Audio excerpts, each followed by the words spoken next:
Hi everyone, I'm Nico from Silicon Photonics Group from University of Southampton. Today I will show you the full testing setup of our 224 gigabits PAM-4 silicon photonic transmitter.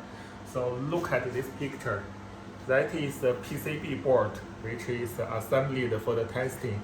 Within that board, we have the sample. As you can see, we put two U-shaped modulator configured as a segmented approach.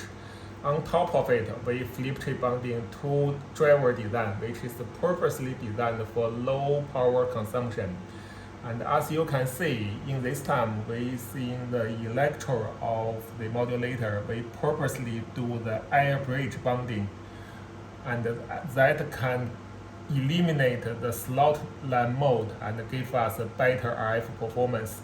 And overall, this sample is embedded within PCB, and this kind of wire bonding gives us a DC signal and DC biasing for the driver and the modulator. Okay, now let's go to our testing setup. This is the sample. Actually, if we look at here, that is the sample we take.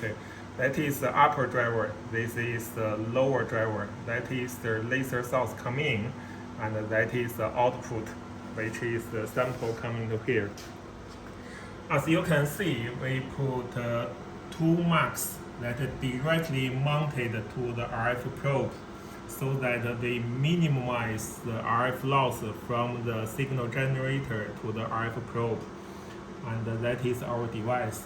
We are operating at 1550.9 nanometer. That's a laser source, and that laser goes through the modulator and then go out here to the EDFA. Actually, we turn the gain of the EDFA to get different optical power. Then go to this one, which is optical filter, and we set the bandwidth of this filter to 5 nanometer. And then this one return to here. That is the high-speed Finisar photodetector at 70 gigahertz, and directly mounted to the electrical port of the DCA.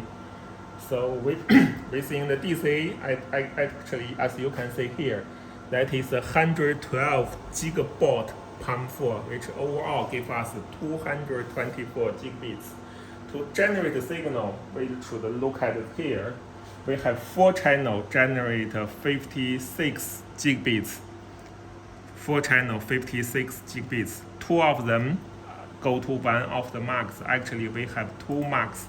These 2 marks give us 2 independent 112 gigabits OK, and then feed into our silicon modulator. So look at our testing setup. What I want to highlight here is that, first of all, the eye diagram you just seen, this one, there is no averaging. That means this is a real eye diagram, real signal. Furthermore, we do including the half Baud filter and 12 type feed forward equalization. However, I must point out all the noisy source of the filter and the feed forward equalizer has been included, as you can see.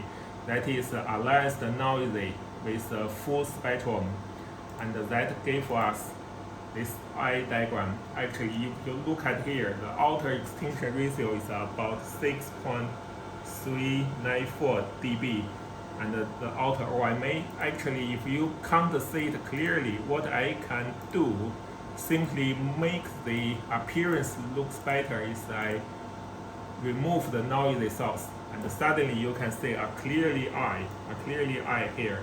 However, I must say this is only show the pattern of this 224 gigabits, and the real signal should including all the noisy source. Furthermore, I must point out this photodetector itself have a 50 ohm output impedance matching resistor, and the DCA itself has another 50 ohm for impedance matching. Therefore, our photodetector indeed drive 25 ohm, which is really bad for the signal to noise ratio. even under this worst scenario, we can still get an acceptable bit error rate. That is done by doing the testing with the jitter mode.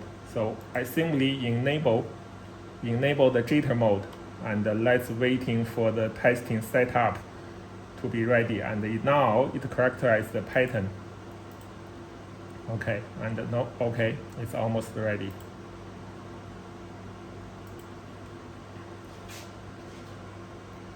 Okay, you can see there are 4 levels at amplitude, and that is a jitter mode, jitter within the time domain.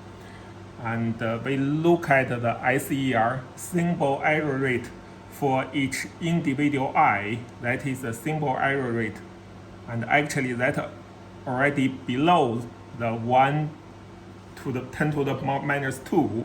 That means that even with the 10% overhead for feed-forward error correction, this overall transmitter can still give us net speed at 200 G. Last I want to say is the power consumption. As I just said, this is a low power design. So the pre-driver, overall this 2 driver, the pre-driver part consume 90 milliwatts, and the main driver consume 267 milliwatts. That in total give us about 340, some kind of this. That's already just about 1.6 or 1.7 peak draw per bit, and that's already the worldwide best.